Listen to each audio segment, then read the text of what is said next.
Em nome do Pai, do Filho e do Espírito Santo. Amém. Bom dia. Celebramos hoje a memória de São Carlos Borromeu, bispo, do Evangelho segundo São Lucas. Naquele tempo, grandes multidões acompanhavam Jesus.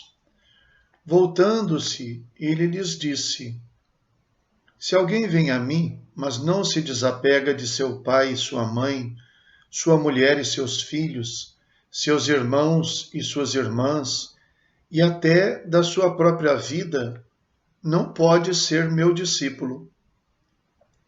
Quem não carrega a sua cruz e não caminha atrás de mim, não pode ser meu discípulo.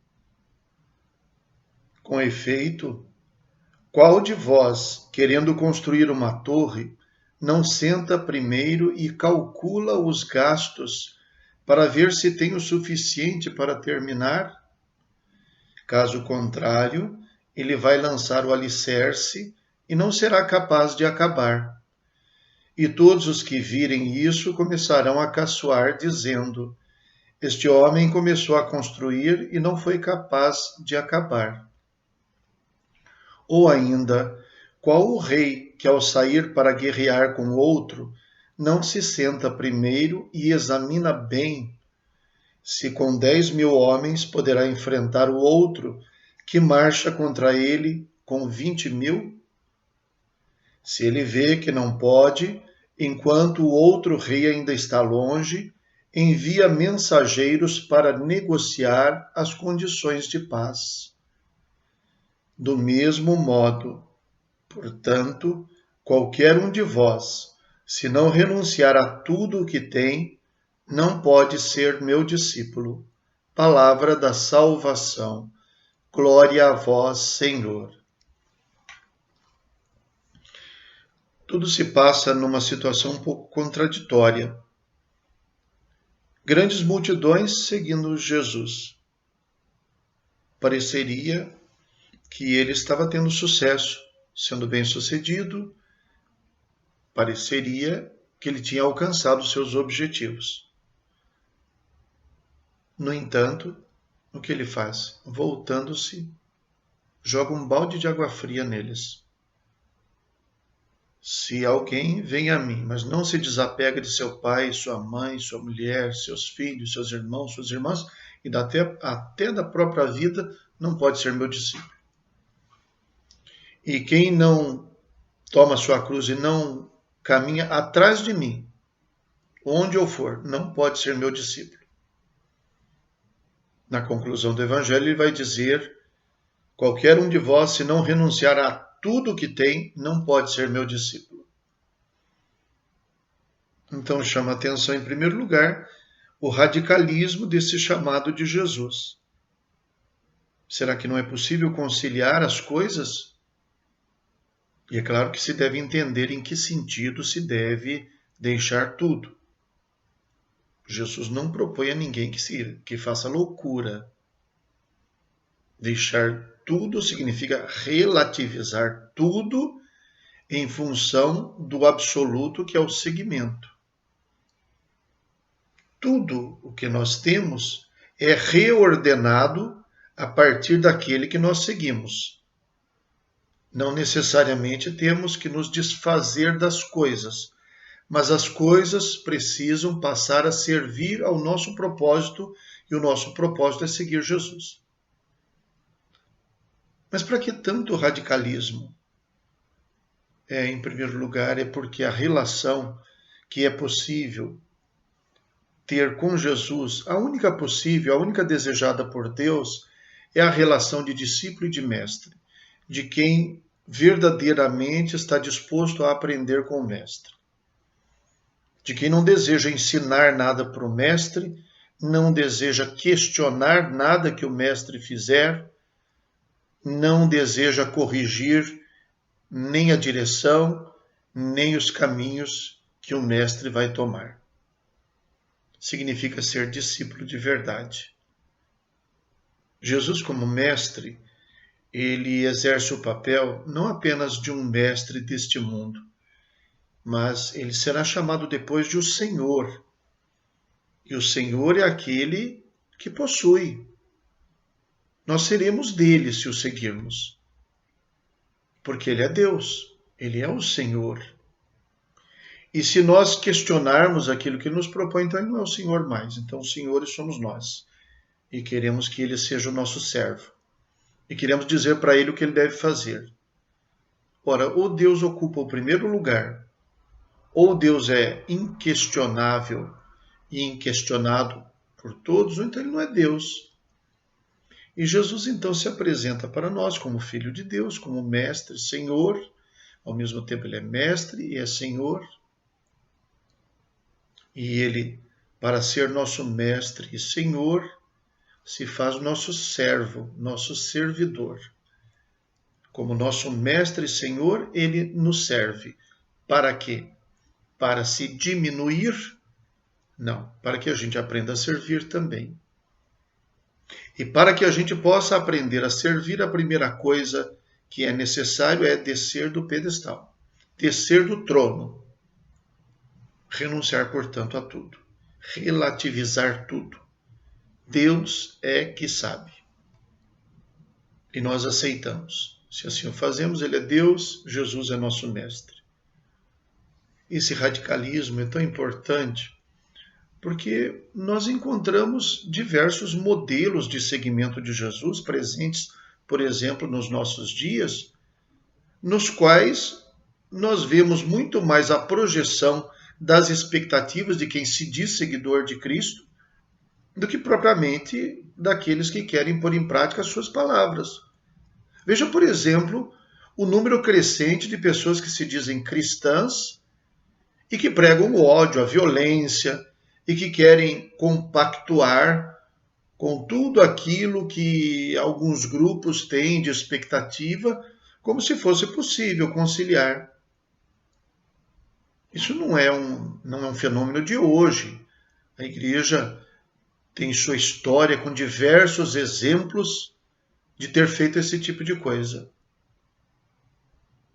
Mas o Evangelho sempre foi uma boa nova que contrastou muitas vezes, até mesmo com a prática de alguns grupos, de algumas pessoas da igreja.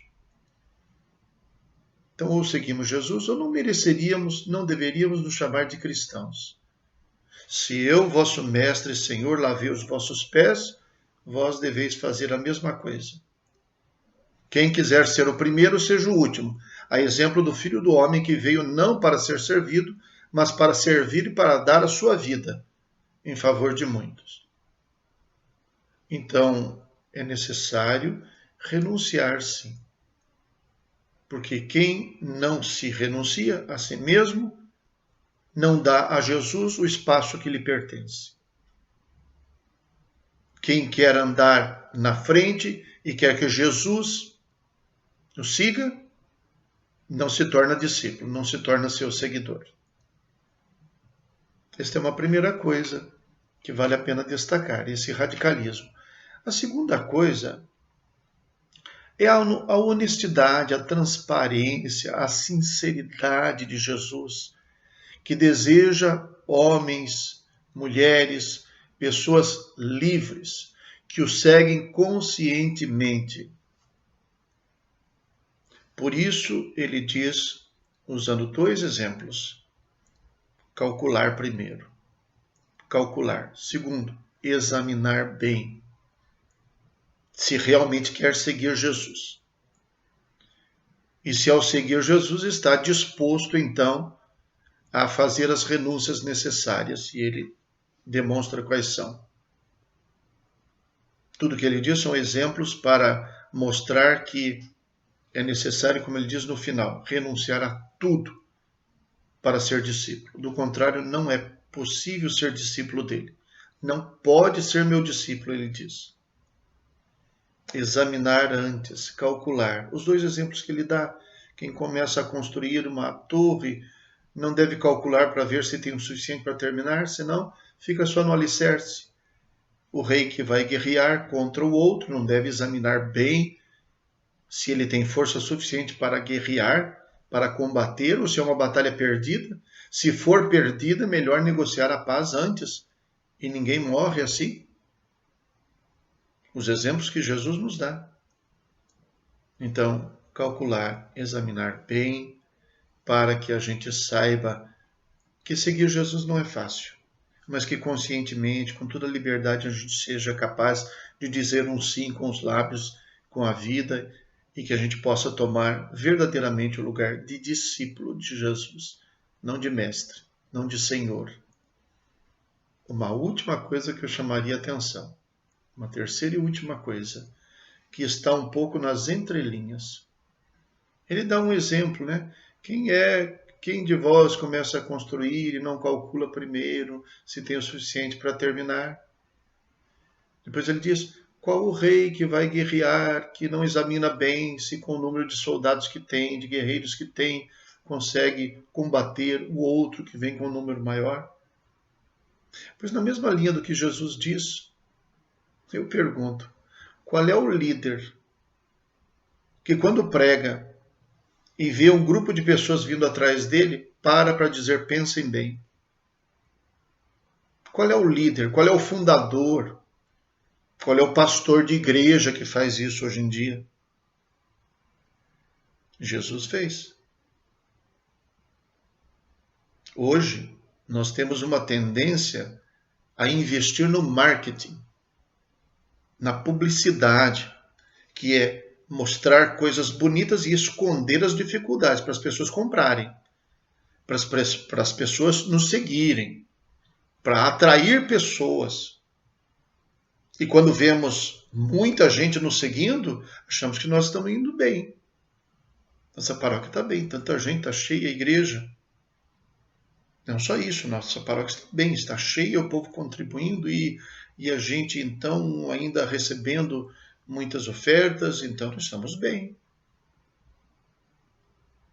Qual de nós seria capaz de fazer o que Jesus fez? Chegar no meio da multidão e dizer coisas que talvez sejam comprometedoras, que talvez façam as pessoas pensarem: mas esse mestre é meio chato, mas ele é meio incômodo, mas o que eu esperava dele ele não me oferece. O que ele tem para me oferecer? Não cura ninguém, não me faz melhorar de vida, não resolve meus problemas, pelo contrário, vem dizer que a vida cristã é sofrida. Vou para outra igreja, a outra resolve meus problemas. Jesus não fez isso. Jesus não agiu. Se ele contratasse um marqueteiro, acho que o marqueteiro desistiria de trabalhar com ele. E a sua prática depois vai mostrar que ele também renunciou a tudo, a toda a sua glória, se esvaziou de si mesmo inteiramente para realizar aquilo que interessava. Jesus é o verdadeiro mestre, mas nem todo mundo quer ser discípulo dele de verdade. Por isso ele nos diz: examine bem, calcule bem. E é claro, ele nos chama, ele quer que nós o sigamos. Vem e segue-me. Deixa as redes, deixa tudo. Ele nos chama assim. Mas a resposta não é dele. O chamado é dele, mas a resposta é nossa. Rezemos. Conservai, ó Deus, no vosso povo o espírito que animava São Carlos Borromeu, para que a vossa igreja, continuamente renovada e sempre fiel ao Evangelho, possa mostrar ao mundo a verdadeira face do Cristo. Por nosso Senhor Jesus Cristo, vosso Filho, na unidade do Espírito Santo. Amém. O Senhor esteja convosco. Ele está no meio de nós. Abençoe-vos Deus Todo-Poderoso, Pai, Filho e Espírito Santo. Amém. Bom dia, fiquem com Deus.